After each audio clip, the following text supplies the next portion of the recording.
everybody. Welcome to another episode from Your Own Pathway. And I have here today with me Christy Lee Thompson from Christie Legal as we are continuing on with our part three from part one and part two, which spoke about New Year's intentions related to divorces and child mediation.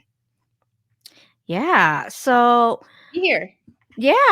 First episode was in January where we talked about how divorce was often part of New Year's intentions with people. And then you talked about February, what you were seeing, what like happens in February, Valentine's Day, how people are, who hesitated in January are now more empowered to file for divorce in February. And you and I talked about this in episodes one and two about the importance of finding the right partner to marry and especially who you have children with. And that is the most important decision that anybody can ever make in life. Absolutely. Um, I've been saying it for many, many years, since I started working in family law 13 years ago next month. And I've honestly just seen a lot of really bad shit. And and it just became very clear to me that, you know, who you have a child with and who you partner with, marry, there is nothing that affects your life more than that. Nothing. Like, I know of extremely wealthy, well educated men who cannot see their children. And they went to all the right schools and got all the right degrees and started businesses, and they can't see their children. And they're not criminals. Mm-hmm. They can't see their children. Mm-hmm. And I know women who are in terribly abusive relationships, and they don't know if they want to get out because they're not going to have as much money and they're afraid. They lack confidence. They don't think they're going to make it on their own. But they're in horribly abusive relationships. And not only are they being abused, but their kids are being abused. Mm-hmm. And so there is no decision that is more important than that. The stock market, who cares? Mm-hmm. You went to Harvard, great. Um, you have like an amazing house in the suburbs. Good for you. I've Mm-hmm. divorced all sorts of people who have, you know, Princeton is the one more common one that I've seen. And oh yes, I've had clients who've owned banks, um, used to be the CEO of major corporations in the Twin Cities, and I've had all sorts of clients who owned beautiful homes in the suburbs. Mm-hmm. That none of that makes you immune to the pain of when you make the wrong decision about who you have children with and who you marry. None of that will Mm-hmm. protect Mm-hmm. you. Money doesn't protect you. Education doesn't protect you. None of it. Mm-hmm. Yeah. I think it's all about the quality of life. All these things are a quality of life. And even if you are wealthy, it's still about your quality of life. And when I talk about quality, I'm talking about your mental and emotional quality of life here that occurs if you marry the wrong partner or have children with someone who maybe demonstrated probably red flags that you probably saw and just ignored. And again, our intention in doing these episodes are not to shame, not to judge, not to cast stones at anybody who's going through this or um to say call you names or make you feel lesser. It's really to educate and to inform so that if anybody who is watching this who are in situations where they are having second thoughts, hesitant, who has not gone through therapy, coaching,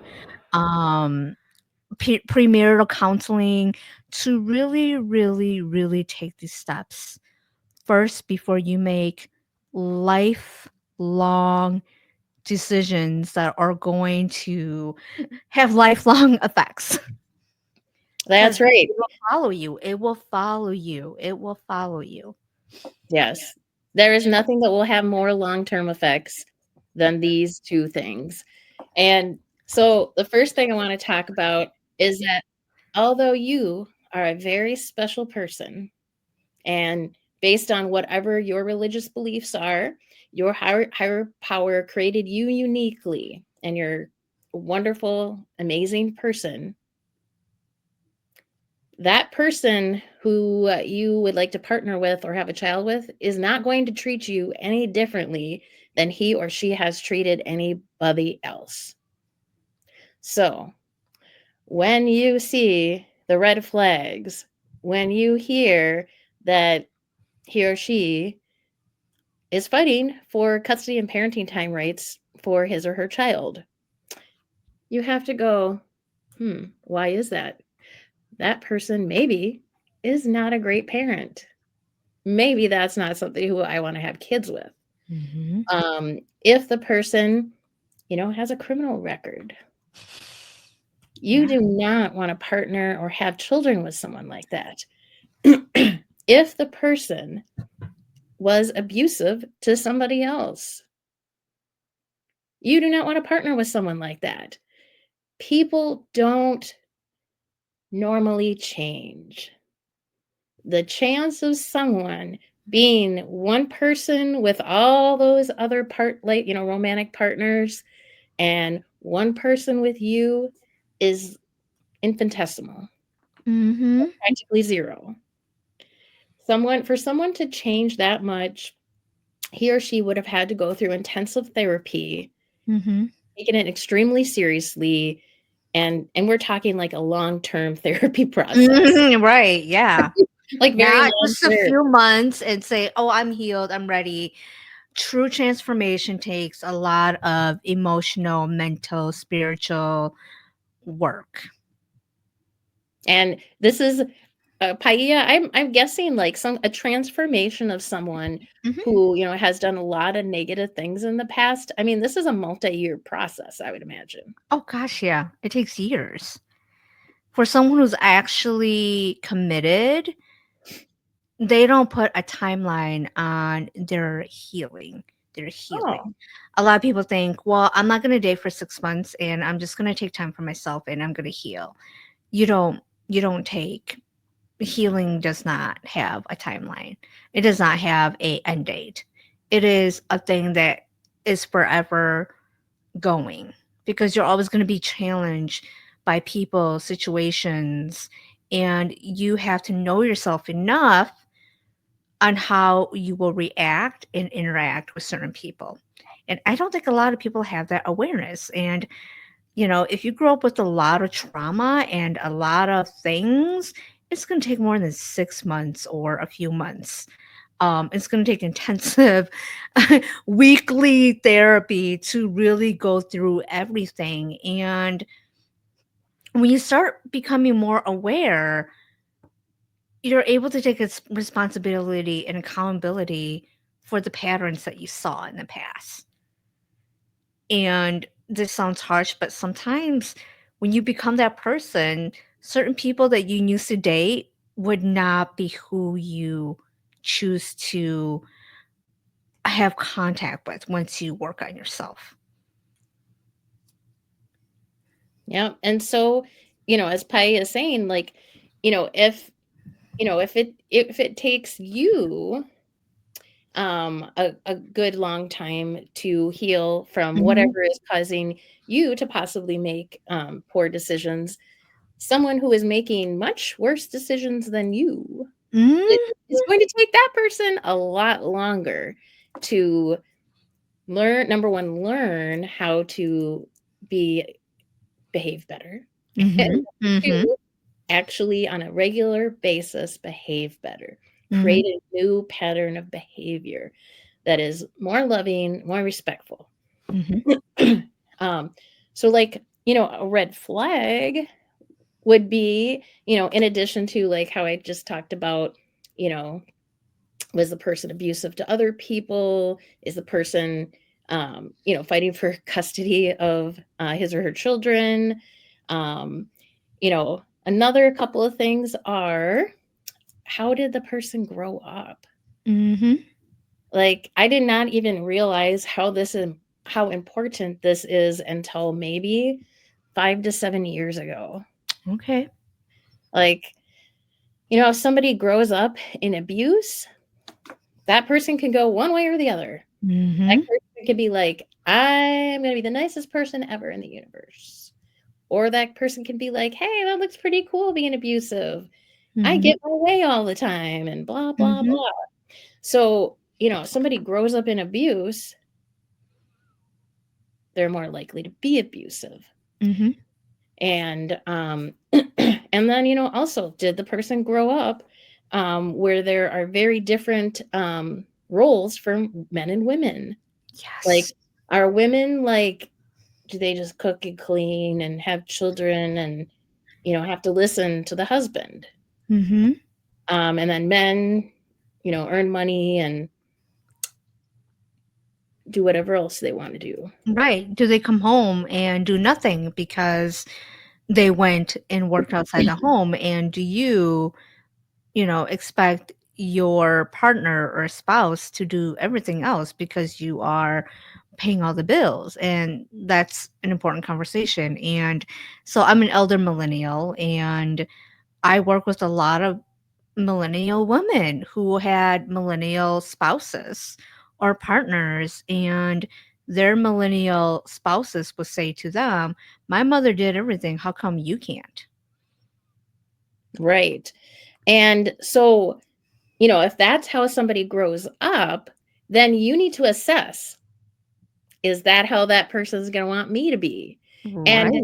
if it's how you want to be, if you want the traditional roles in a relationship, be that a partnership or a marriage, and if that's what you want, then yes, that is absolutely the type of person to partner yourself with Yeah. or marry. Yeah. Like, that is your person.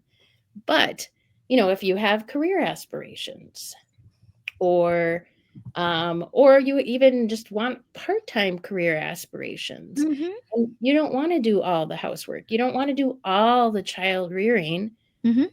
then you need to make sure that the person that you are connecting your life to doesn't want you to be a traditional partner slash wife. Mm-hmm. Because let me tell you, marriage doesn't wave a magic, I can't speak, wave a magic wand, and all of a sudden he has changed or she has changed, and now because we got married everything's going to be different. No, everything's going to be exactly the same and worse. Yeah. The true colors, true intentions come out. Yep, because Mhm. now that person kind of has you. Right.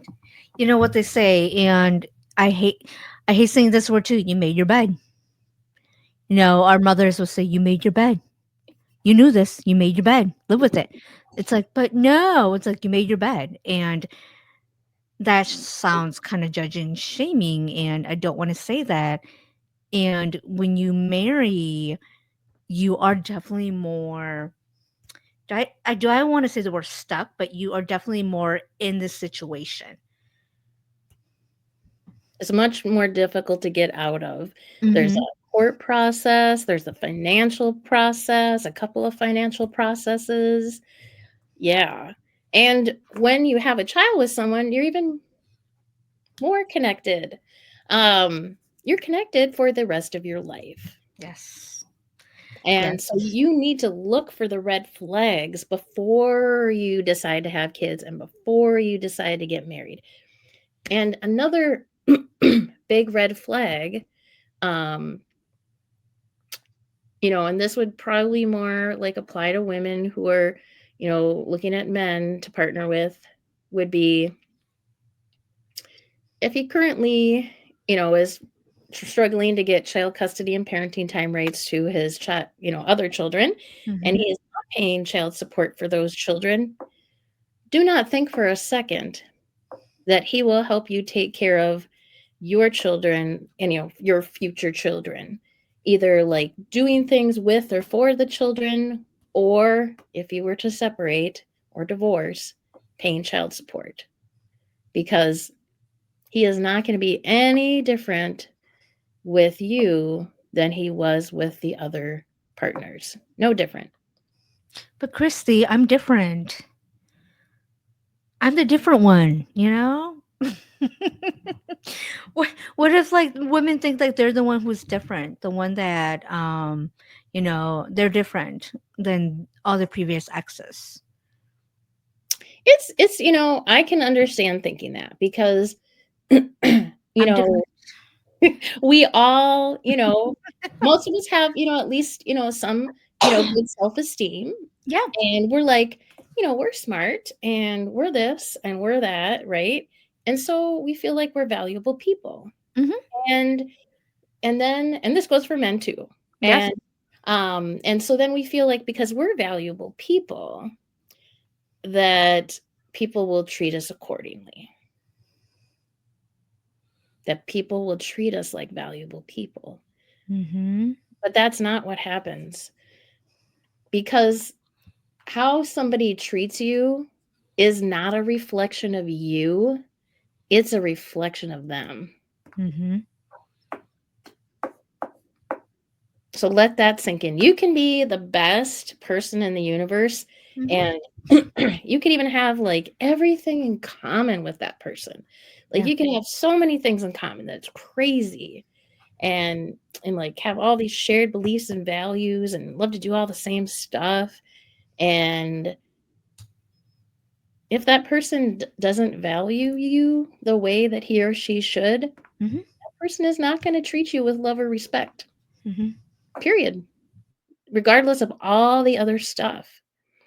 And so you need to look at what is the situation in that person's life now. Does that person have a string of exes who are pissed at him or her? Does that person struggling to have child custody and parenting time with their kids? Is that person not paying child support? Um, does that person's children not want to be around him or her? Does that person have a criminal record? Like, is that person's house a mess? Mhm. Does That that says person a not lot. have a Yeah. house? Yeah. Like, is that person living with his or her parents? Like, it's just, is that person only sometimes employed? You got to look at everything. You got to Mhm. look at everything.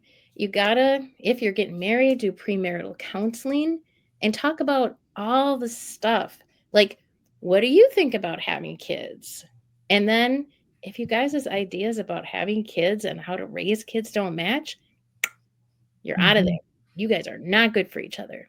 Mhm. Spending money. How should money be spent? How should money be saved? Planning for retirement. Mhm. How are you going to buy a house? When are you going to buy a house? Mhm. Um, all the stuff. Like, you guys need to be on board with pretty much all the big stuff. Like, you don't have to like all of the same types of music, Mhm. or all the same types of food or anything like that. Like, those aren't even that important. Like, Mhm. they're not even that important. As long as you like one Mhm. type of food in common and one type of music in common, like, you're gonna be okay. Okay.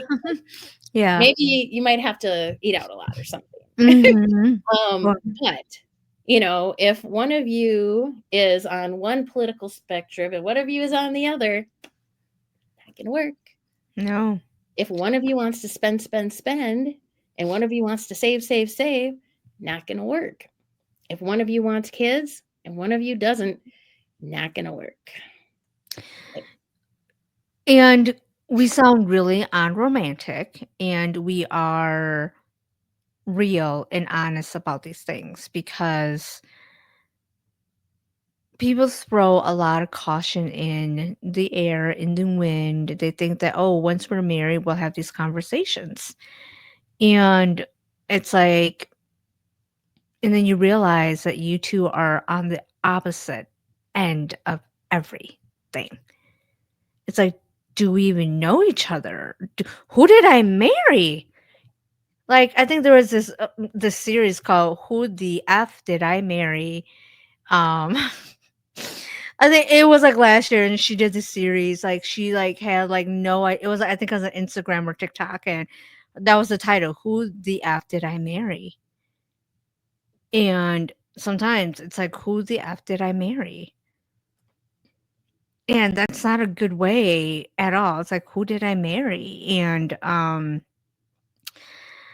it's again, it sounds really unromantic, but it's very being so that you can save yourself the money, the mental health, the heartache, the lack of quality of life later. Absolutely. And I am going to be extremely unromantic, let me tell you. Mhm.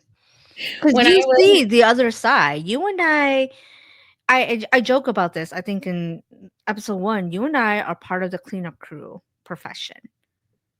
Like, we are part of the cleanup crew profession where we see what happens after the illusions are broken. absolutely. And it's not a pretty picture.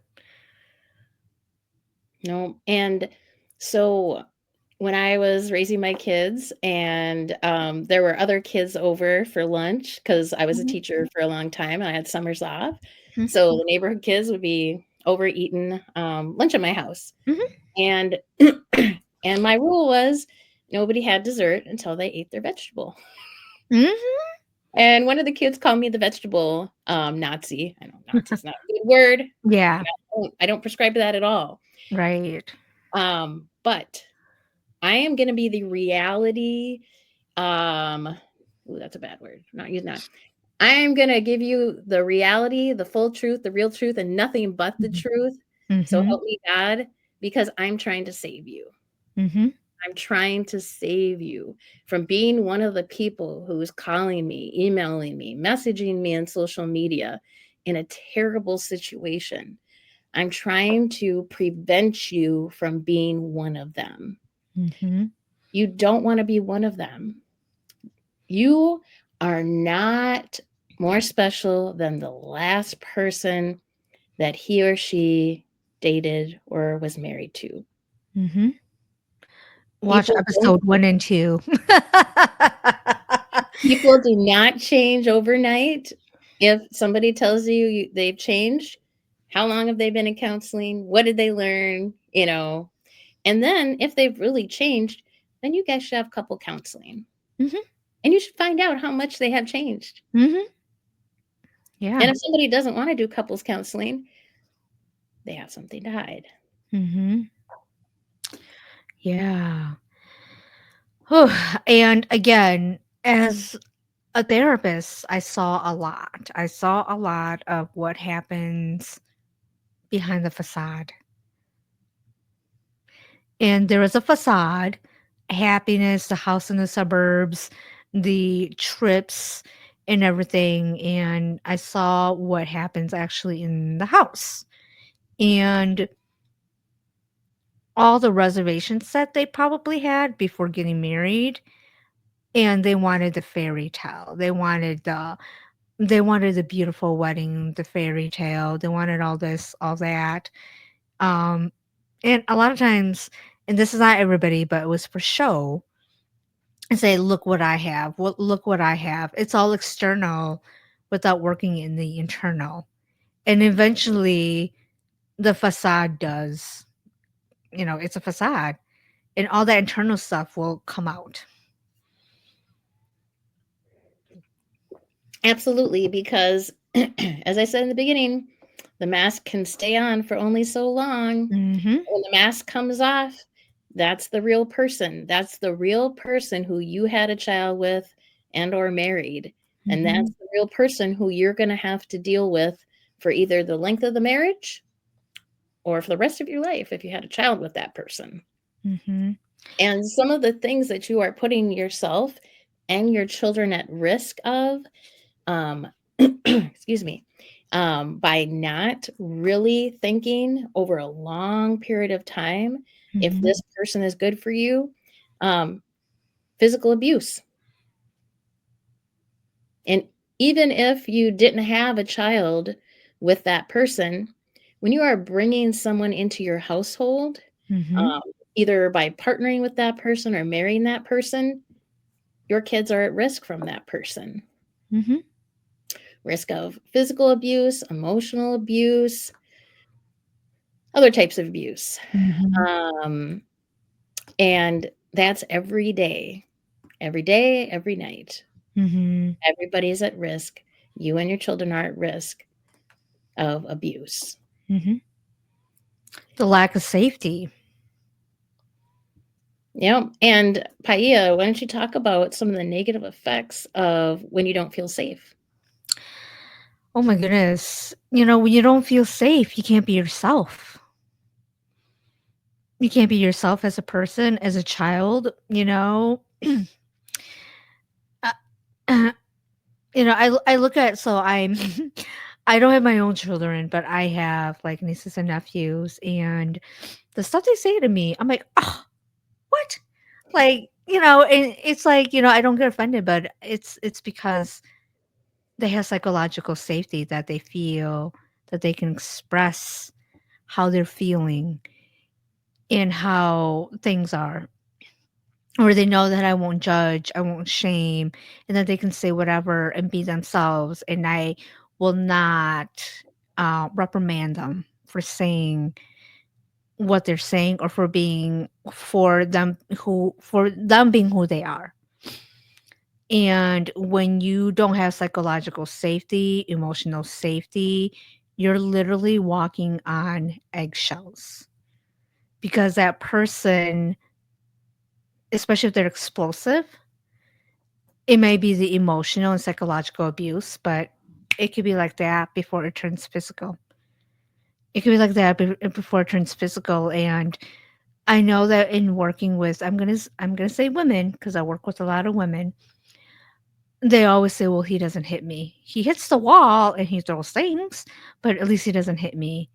And I say that's abuse. And you never know when they will start hitting you. And just because they're not hitting you right now, it, it could take one thing to make them finally um, break and do something.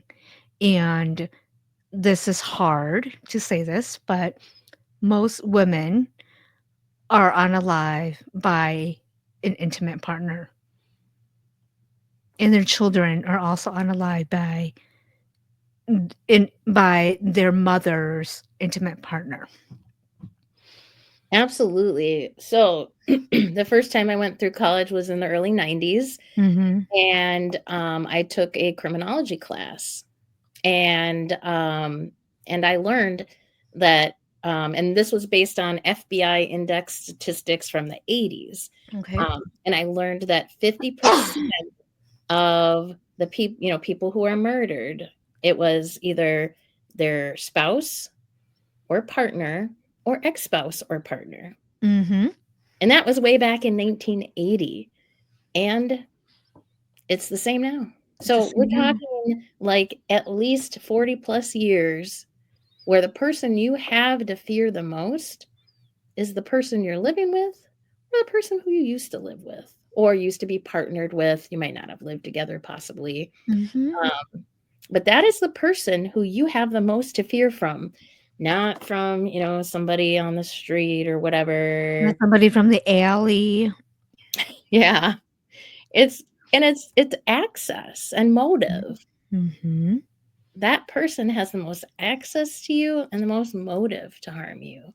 And there are all sorts of people who are in abusive relationships where, you know, it just had been emotional abuse for years. And Mhm. then all of a sudden, the person just snapped.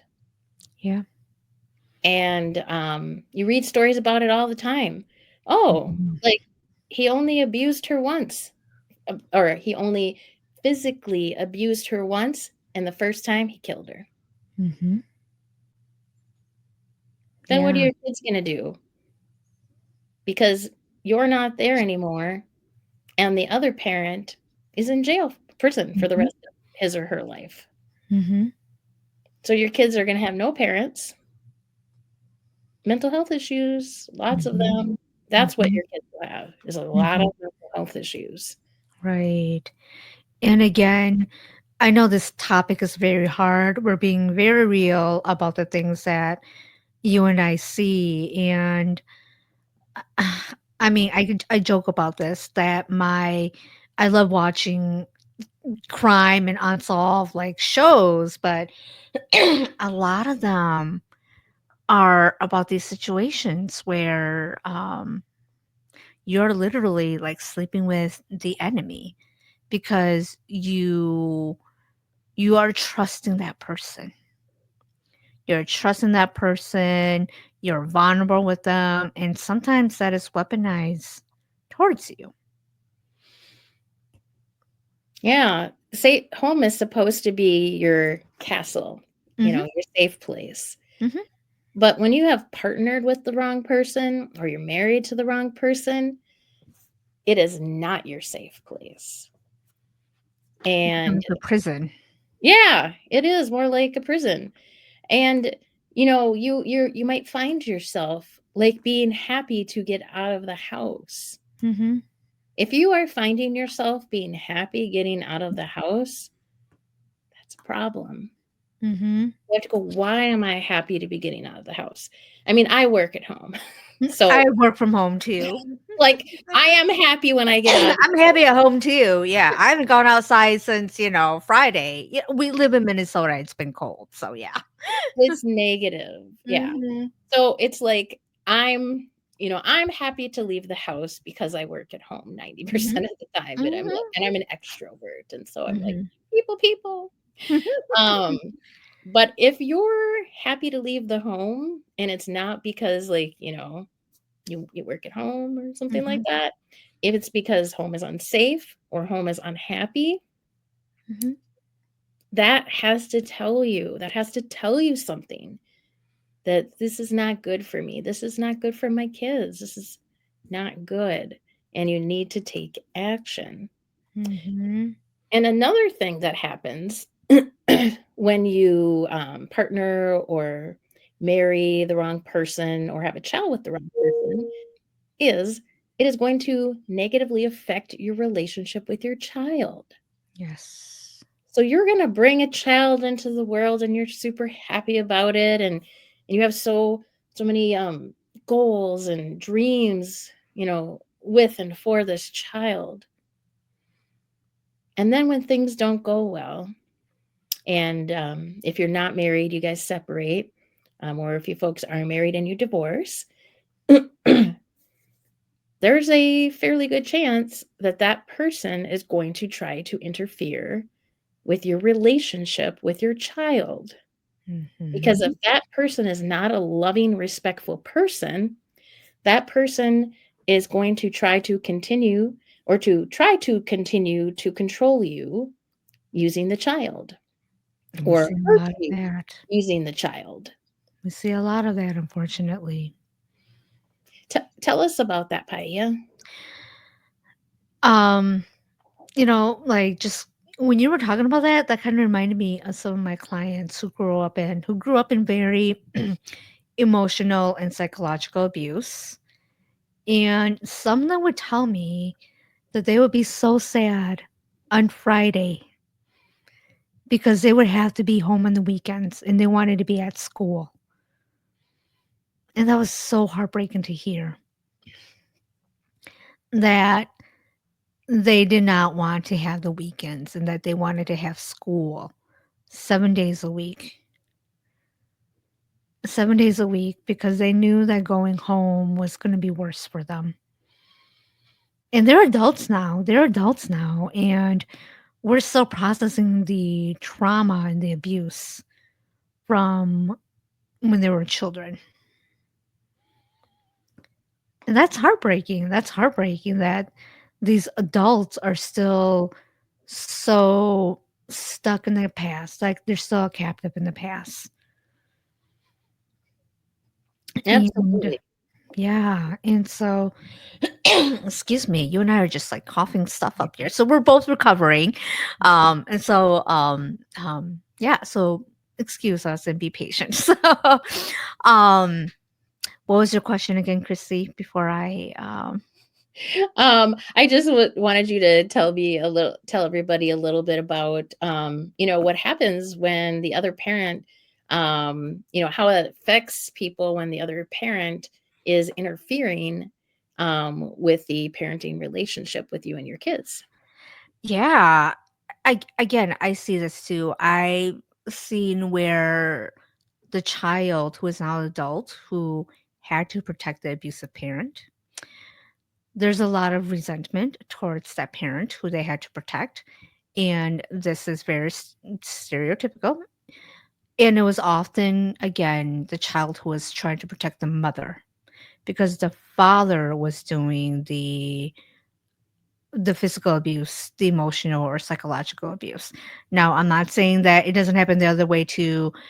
More often than not, it was often the oldest child trying to protect the parent that was being abused, and it was often the mom. And so they grow up, they have a lot of resentment towards that parent, especially if that parent stayed with the abuser and are still married and saying you chose that abuser over me and us. And it's like I resent you, I cannot respect you, and this is why I undermine you because I don't respect you. And so there's that lack of, I would say that's being parentified. So there's a lot of parentification in these cases. And um, again, I did an episode on parentification too. I'll link that on, um, which is a lot about trauma and how they show up and how these children grow up and how they present themselves to the outside world after being parentified, especially when there's trauma or when there are situations when the parent couldn't be a parent. Also, if you have ever been a child, if you are a child who is watching this, who's an adult, who had divorced parents, who were not amicable, who did not work together, and one pitted you against the other, one used you as their way to manipulate the other partner to get what they want, please share your experience and see how that impacted you. But we saw a lot of that too. And pitting the child against one parent is very detrimental, and to have that responsibility on the child too.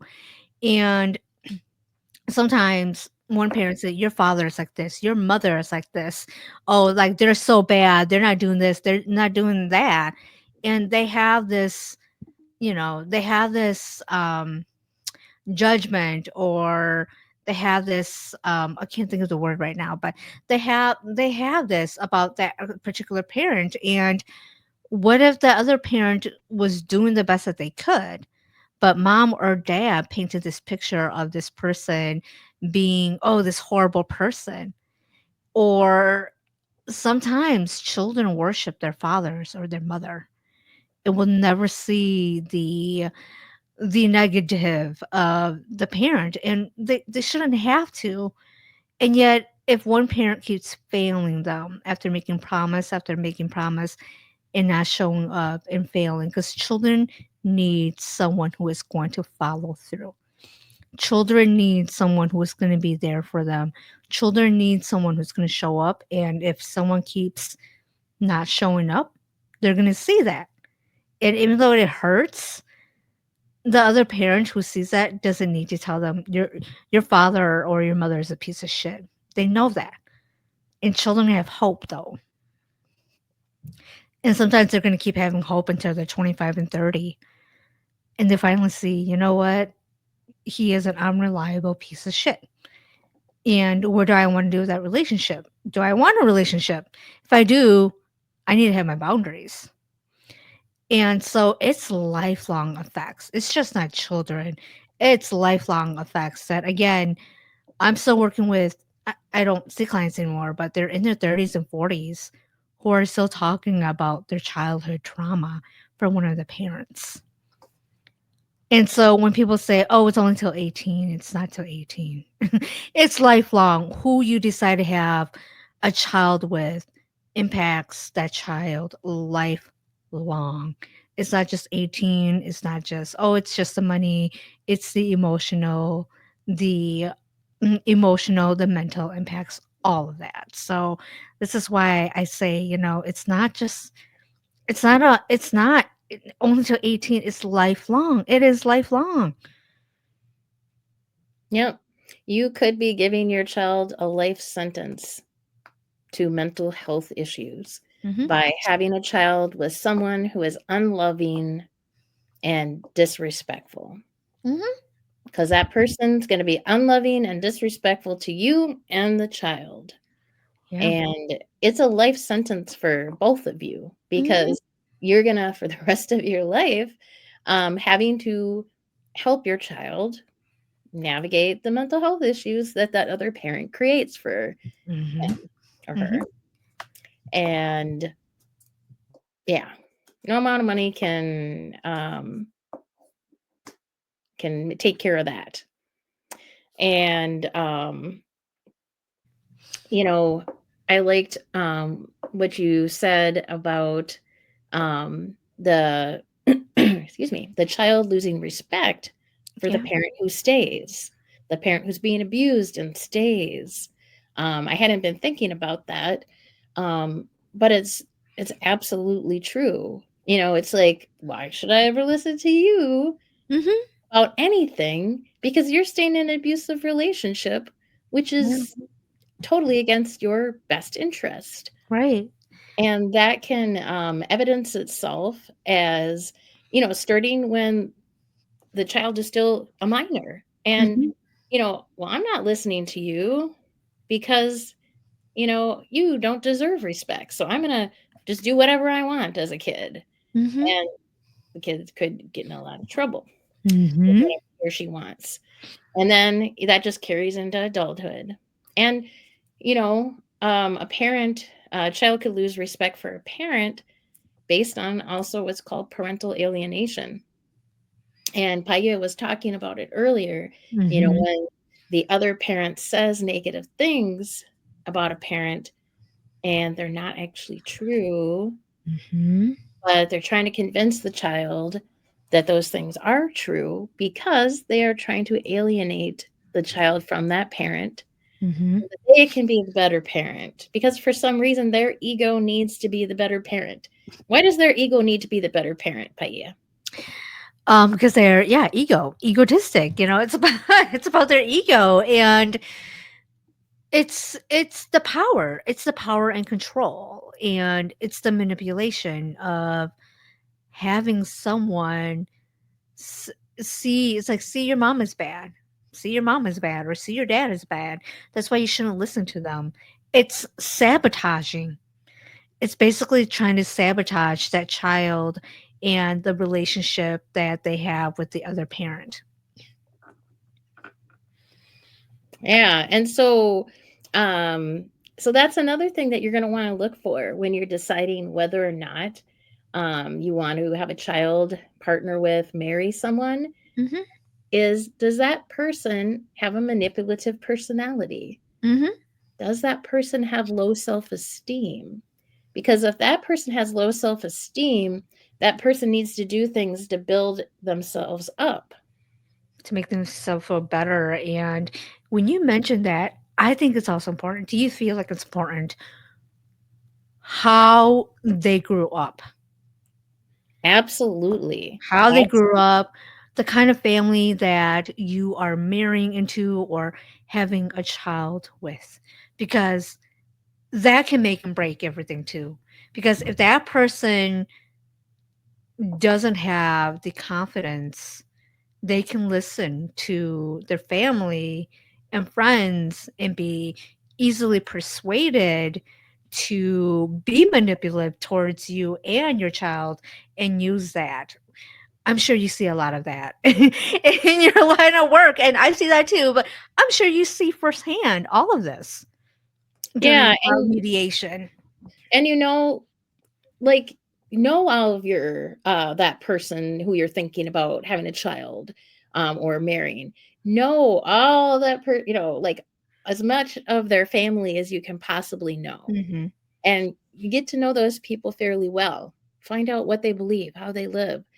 Friends, know all of that person's friends because that tells you about who that person is. Mhm. So if that person surrounds him or herself with a bunch of selfish, unloving, disrespectful people, that means that's how that person is. Mhm. Because if you're a loving, respectful person, you're going to hang out with loving, respectful people.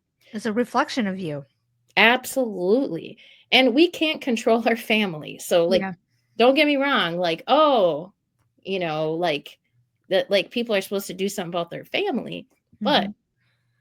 if that person has family members who are unloving and disrespectful, and that person doesn't realize that and doesn't distance him or herself from them because of that, then that person approves of that.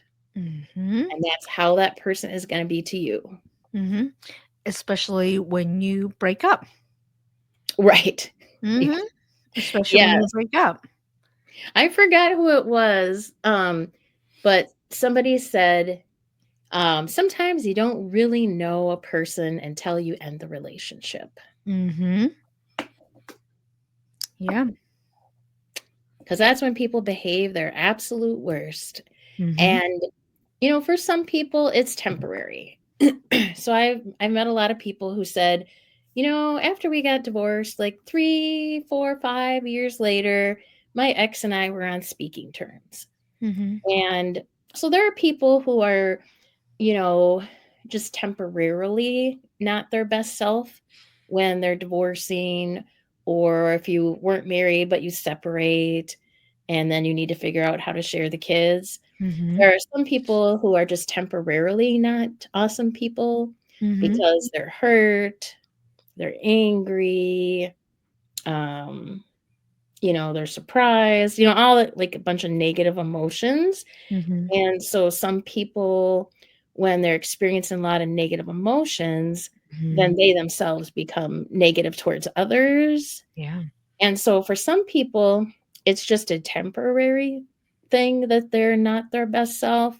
Mhm. But we're talking about people who are not nice people from the beginning here. That's what we're Right. about. Mhm. Yeah. When you mention about family and how they interact, are they distancing? If not, do they have boundaries with that family?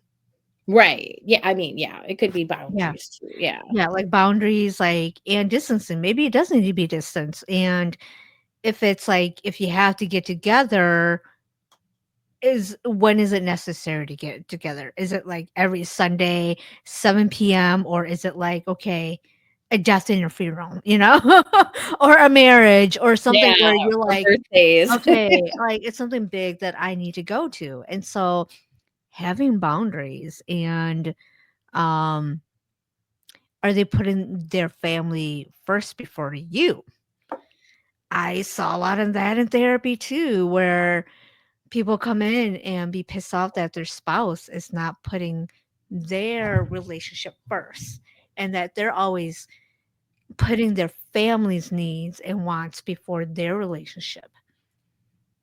Yeah, I mean, I don't know a lot about what other religions believe, but in Mhm. Christianity, um, it says that you are being partnered with your Mhm. spouse, and then the two become one, and they leave their parents, and so then that's the new family unit there, the two who Mhm. became one, and so you put that family unit before, you know, I mean, the next like ring out would be, your Mhm. childhood family and your really good friends and etc. Um, But, you know, even in the Bible, it talks about that your spouse is supposed to be the one who you're focusing your life on. Mhm. And yeah. Yeah. I know that other cultures are very collective, and yet at the same time, it's you and your spouse now. Your parents and everybody else is part of that extended family. And so you too, as a couple, need to come up with your own boundaries as a couple too. Yeah. I mean, I don't honestly know how you can expect a marriage or a partnership to work if like everybody else is involved. That's like too many cooks in the kitchen, I think is the Yeah. phrase. Too many Yeah. cooks in the kitchen. It's got to be between the two of you. Mhm. And yeah. And so, I mean, and like setting boundaries could be, oh, if your parents start talking disrespectfully about women, we need to leave the room and like go talk to some other people at the family gathering, or Mhm. or something like that, because I'm not going to sit and listen to that. Mhm. And he shouldn't want to sit and listen to that either. So he should say, Right. yeah, I don't want to sit and listen to that either. Right. And or like, if it's just a small gathering, um you can be like, you know what, if your parents are going to talk disrespectfully about women, then we just have to leave. Mhm. And we have to just set up that expectation that if they're going to do X, Y, and Z, whatever it is, Yeah. whatever, you feel is a problem that's Mhm. disrespectful to you, or your marriage or partnership, then you have to just tell them, like, if you're going to do this, we're going to leave. Mhm. And it'll be up to them. They Yeah. could still do whatever they want, but now they know the consequences of doing that. Mhm. That's boundaries, right? Right? Right. That is See? boundaries right there. And I feel like that's the one thing that I talk about so much with people who are married or who are partnered is what are your boundaries as a couple? What are you willing to accept and what are you willing to say, nope, I'm not going to tolerate that, especially if it comes from the other person's family. And those Yeah. are important conversations to have too, because what if one day your relationship does not work and their family could be helping them be the worst person that they could ever be. Yeah, that's another thing you wanna look at when you're gonna partner or have a child is, like, do people in that family support each other no matter what? I mean, Mhm. and we're talking no matter if a family member is doing illegal activities, a family member is abusing their Mhm. partner, a family member is abusing their children. Is it like that family supports each other, like, no matter what? Because guess what? That's what they're gonna do to you too. Yeah. You're not s you're ve everyone's special. Yeah. Everyone's uniquely created by their creator. But you are not gonna be treated any differently than anybody else who tries to partner with that person, if that's how that family treats people. Mhm. Yeah. Yeah.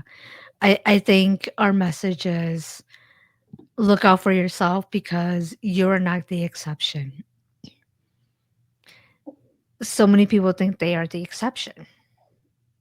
And unfortunately, you are not. You are not, especially if this person has a history of showing that it's a history in a pattern, and you see and you know all this too, and yet you choose to be part of that continuing pattern. Yeah, and again, like Paya keeps saying, we're not trying to shame anyone. Mhm. We want to, give you tools for your tool belt, Yes. um, so that when you are thinking about having a child with or marrying somebody, you have like a whole bunch of things that you need to evaluate. This is the most important decision that you will ever make, Mhm. more important than any other decision. Mhm. So you need to treat it as the most important decision Mhm. you'll ever make. Mhm. Like, people look around for colleges, for the last 2 years of high school. They put all Mhm. sorts of effort into it. Yeah. And you need to put 2 years of effort into who you're gonna have a child with. Right. You Yeah. need to marry. You need to put more than 2 years of effort into that. Right. At least college has an end date. Having Yep. a child does not have an end date. Nope. Mm-mm. Mm-mm. What else do you see in your line of work when people marry the wrong person and have kids with the wrong person? Um, Something that I wanna, tell you is, don't allow the shame that you feel, make you not do the right thing. We're human and we have fragile egos, and we wanna be right, and we wanna be competent, and we wanna be Mhm. respected. But continuing to be in a bad relationship and pretending it's not happening is not going to get you respected, and people thinking you're right, and all that, all the 9 yards. Um, so really what is going to garner you respect is if you call it what it is. This is a bad Mhm. relationship and I need to get out. Mhm. And then you take the action to get out. Whatever that action needs to be, financial and legal, whatever it is, you take the action to get out. Mhm. And then when you're on the other side, people are going to be proud of you for getting to the other side. They're Mhm. going to respect you and feel that you're smart and capable Mhm. because you got to the other side. Mhm. So, I mean, yes, maybe there are people who will be like, "Ugh, I can't believe she did that, or I can't believe he did that." But when you get to the other side and life is better and you're out of that unloving, disrespectful relationship, Mhm. then that's an accomplishment. And it's an accomplishment that people are going to notice. Mhm. And again, this is for you too, men. Men Yeah. can be fooled just as easily as women. Right. Right. This is for both men, women, whatever you identify as. Because, I mean, there are a lot of ways that men can be taken advantage of too. Uh, Mhm. you know, Maybe you said you didn't want kids and all of a sudden she's pregnant. Mhm. Or maybe you have taken out 2 loans, Mhm. trying to help her do something, Mhm. whatever it is. Um, and you've maxed out all of your credit cards and loans and everything, and you've done everything that she's ever wanted, Mhm. and then she leaves you. Mhm. And she might even be trying to prevent you from having spending time with your children Yeah. on top of everything else. Yeah. We see a lot of that too. We see a lot of that too, and this is not a man versus woman or anything. This is being real and talking about what it is, what we see. Yep. Yeah. And you know, in case you men out there don't know it, an unmarried dad in every state in this nation has no automatic custody and parenting time rights, which means the right to spend time with your child and the right to participate in decision making for your child. No unmarried dad has any automatic rights for that. So you are going to, if a relationship breaks up, then you are going to need to, um, hopefully, I can help have a custody and parenting time order amicably drawn up. And then you guys submit that to the court. But if it's not an amicable breakup where the child's mom will participate in the process, then you'll have to obtain a lawyer and do litigation to get the custody and parenting time rights. But if you don't do that, you will have no right to spend time with your kids or participate in making decisions for them. Mm. So, men, you can get screwed too. Mm-hmm. So, all the same stuff. Know the woman for multiple years, 2 to 3 years. Know Yeah. her friends, know her family. Like if her female relatives are doing negative behaviors Mm-hmm. and she's not condemning that, know Mm-hmm. that she approves that. Mm-hmm. Yeah. I think out of all of this, Christy, I think about the time and energy that people used that they'll never get back because of this situation. It's the time, the energy, the effort, the mental health, all of that you'll never get back. And then the money that you're gonna have to spend going to therapy, also, all of that. This is all time, energy, and money that you'll never get back. And that's why I say that that's your new currency.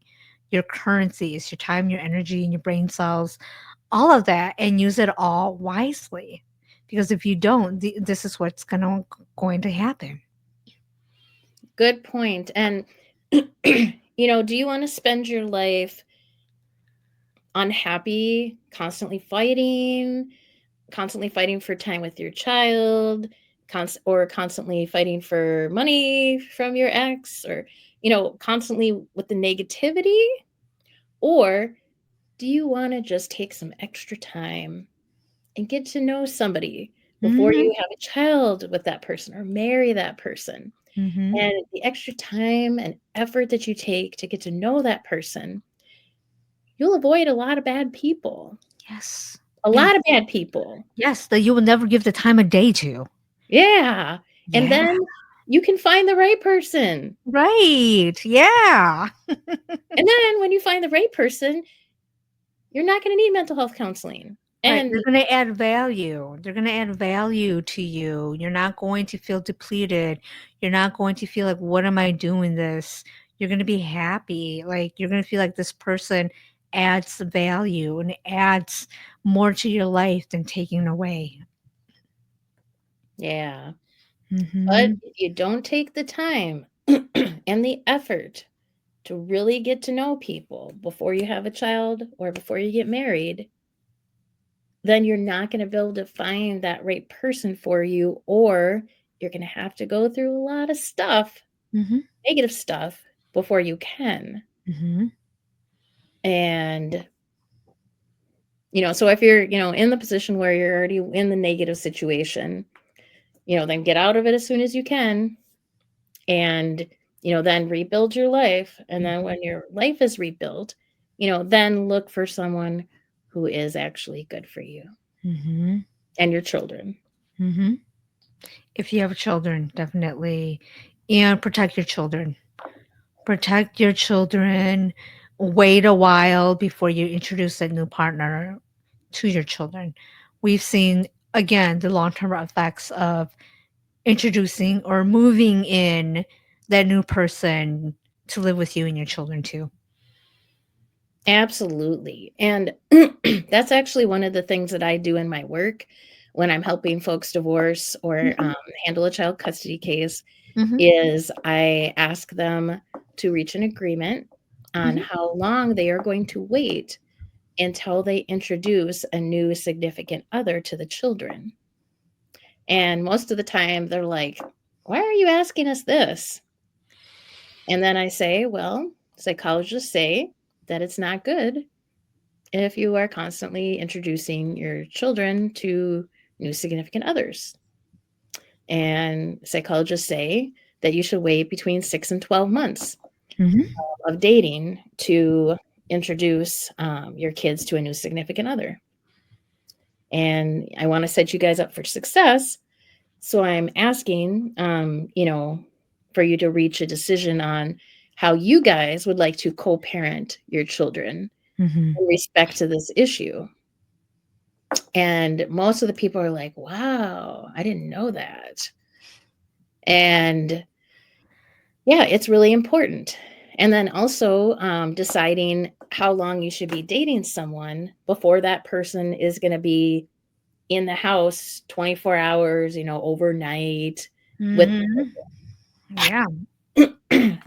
because the longer that you expose the children to, the new significant other, the more opportunity there is for negative things to happen. So many things that people don't think about. And this sounds harsh. And I worked with the children who were have the long-term effects of the decision making of their parents and how a lot of them are traumatized, and there's this sense of like this is going to sound harsh, selfishness on the parents, where the parents are very selfish and it's all about me, me, me, me, without ever thinking about their children and how their actions impact the children. Yep. Mhm. Very, very well said by the children who were impacted themselves. Mhm. Um, We're now in therapy. and maybe that's what parents need to think about is like, Yeah. oh, yes, these children are little people right now who don't have a lot of, thoughts and um, a, a lot of range of behaviors right now, but they're going to be adults. Yeah. And children know a lot more than we give them credit for. That's true too. Mhm. Yeah. What else would you like to add about this, the most important decision you'll ever make? Um, I'll just recap. So um your partner is not going to change for you. Mhm. You're special, but you're not but you can't fix someone. You can't change You someone. cannot fix anybody, people. You cannot fix anybody. That's such a thing. Well, I can fix them. No, you can't. You cannot fix them. I'm going to Mhm. share my Julia Roberts quote. Yeah. She said, "Women, we are not repair shops for broken men." Mhm. I I want to like add, yeah, do not self-abandon yourself to make up for someone. Yeah. It sounds self-centered, but you do need to put yourself first. Yeah. Do not self-abandon yourself to make up for someone. And then another key point would be, who you marry could be abusive or neglectful to you and or your children. And in the state of Minnesota, it Mhm. is considered child abuse if a child witnesses a parent abusing the other parent. So even if your kids are not being abused, if they see you being abused, it's actually child abuse. And next key point is who you partner with could negatively impact your relationship with your children. Mhm.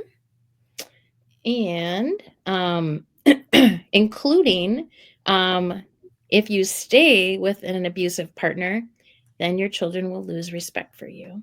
Mhm. And so if you are in a bad relationship and you need to get out, um, I can try to help the situation if the parties are at least somewhat amicable. Then I can help um, those types of people who are willing to work together to either divorce or handle the child custody case. If the other person is not willing to work with you to handle the divorce or child custody case, then you will need a lawyer. And you can send me an email, and I will send you referrals to some great attorneys.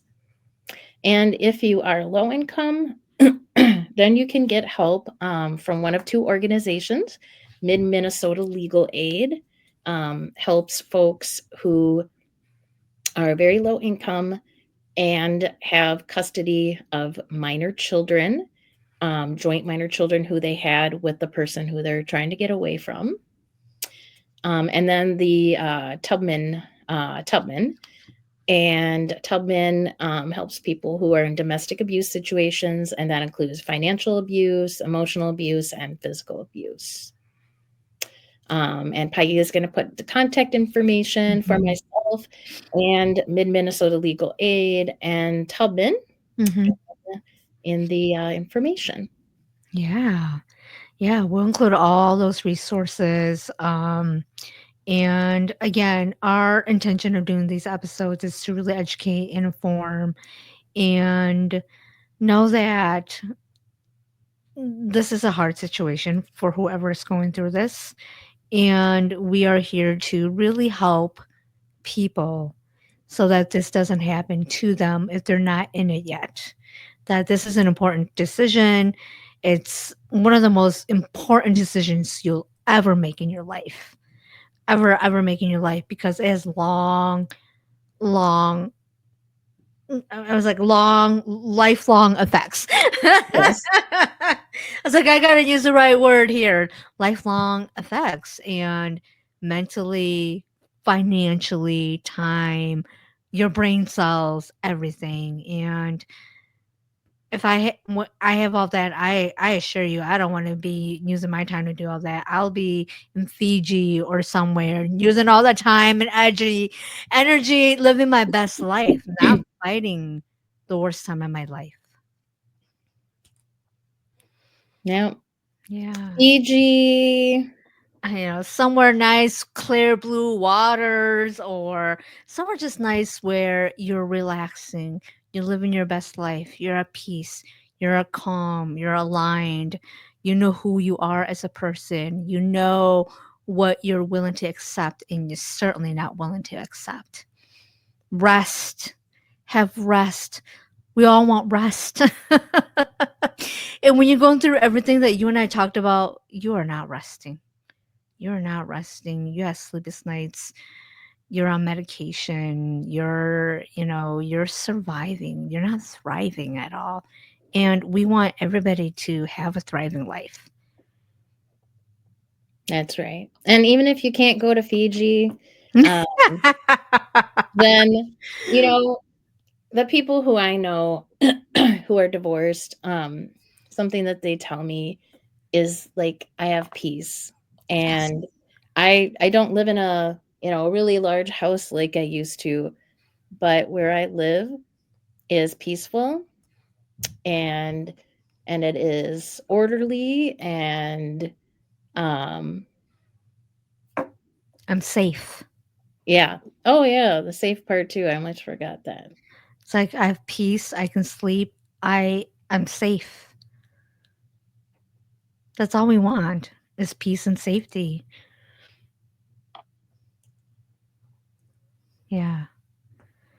Yeah. So any last words, Christy, that you like to add before? Oh, well, here's a phrase that I used on Valentine's Day, and I Okay. use periodically. Single isn't sad. Single is not sad. Single is Mhm. what you make it. Mhm. Are you sad, Paia, being single? No, not at all. I get to do this. I get to do this. I get to talk to you. I get to have a podcast. I get to educate and inform people. If I was in a different situation, I don't think I would be living the life that I am living right now. It does take a special partner to deal with people who are small business owners. Mhm. Yeah. Yeah, We're it special does. people. My priorities would not be this if I was partnered or if I had children. My priorities would be completely different. I would not be doing this. But it's because I'm able to have the peace, as you mentioned, have the safety, um, have time that I'm able to do what I'm doing now. And so you're right. Single is what you make it. And I'm making the best of my situation. And it's freaking lovely. I'm living my best life right now. And this is a Wednesday afternoon that we are doing this. Yeah. So just remember, single isn't sad. It's what you make of it. And Hmm. um, again, my name is Christy Thompson, and my business is Christie Legal, and I can only help people who are in Minnesota. And even if your situation isn't, something where the other person will participate in an amicable um, divorce or child custody case, send me an email, and I will refer you to some great attorneys. Awesome. And again, I will add all the resources and Christy's information in the description box. And if you are new to my channel and if you like this episode, please hit the like and subscribe button. So, Christy, anything else before we end the episode? I am all out of amazing ideas for today. If you like this episode and if you have questions or if you have ideas that you'd like for Chris and I to talk about, definitely put it in the comment box. And I feel like this is such an important topic that we could probably do more episodes about if people wanted to. So if you would like more episodes on education, about what Christy does, what I do, what we see, please put it down in the comment box. And of course, hit the like and subscribe button. So everybody, thank you for joining us today, and I will see you all next time. So take care.